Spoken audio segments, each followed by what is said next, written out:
Pleasure to be with you on this fantastic Friday. Fridays are a great way or a great time to reflect on the week that has passed. And perhaps it's also an opportunity to share what could be better for others.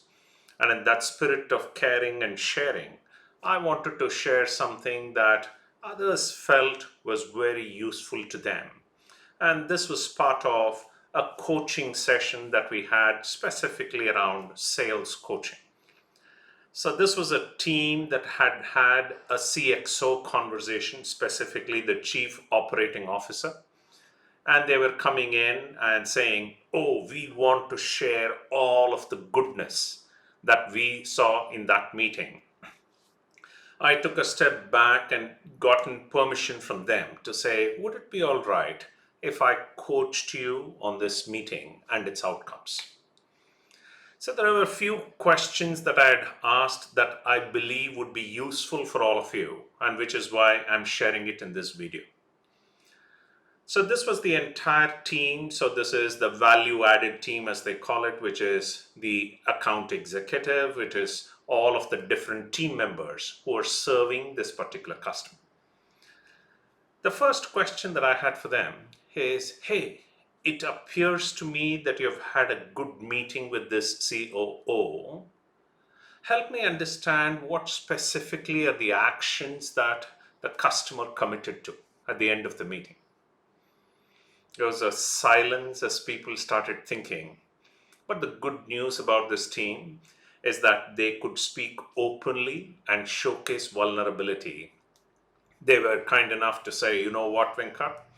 I don't think the customer committed to any actions, although they went ahead and agreed with what we said. I said, hey, great. Now let's look at what did your customer acknowledge as to what was most valuable to them in this meeting.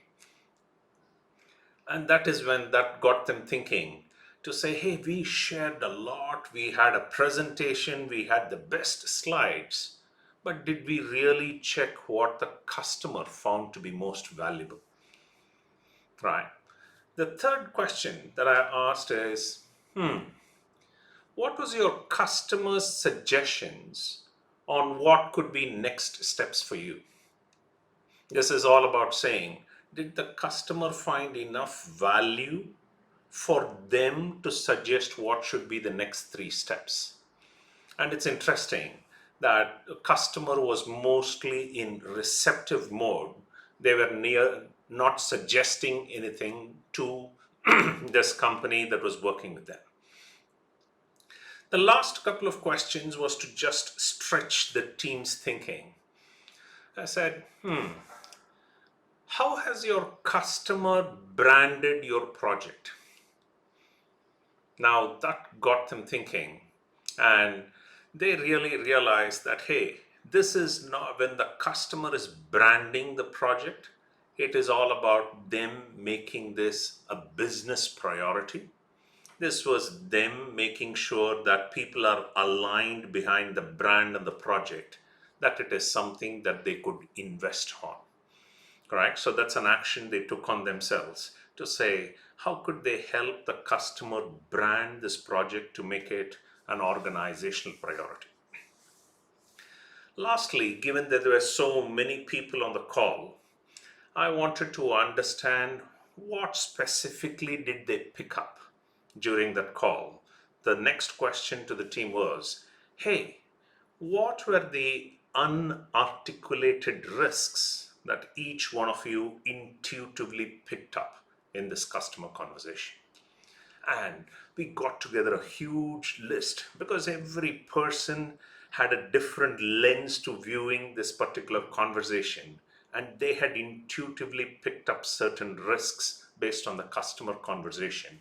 We had a healthy set of risks that the team again worked on, building a plan to mitigate those risks. The reason I'm sharing all of this with you is that customer meetings are scarce, especially at the executive level. Now, as managers and leaders, it's incumbent on us to raise the quality of our questions so that our teams are able to reflect and learn more from every interaction. So the next time that you're debriefing a customer meeting, don't focus on what your teams did. Focus more on what your customer did, their actions, their reactions, their perceptions, and their suggestions. Good luck as you make sure that every customer CXO meeting is able to achieve more for you and your team. Have a fantastic weekend.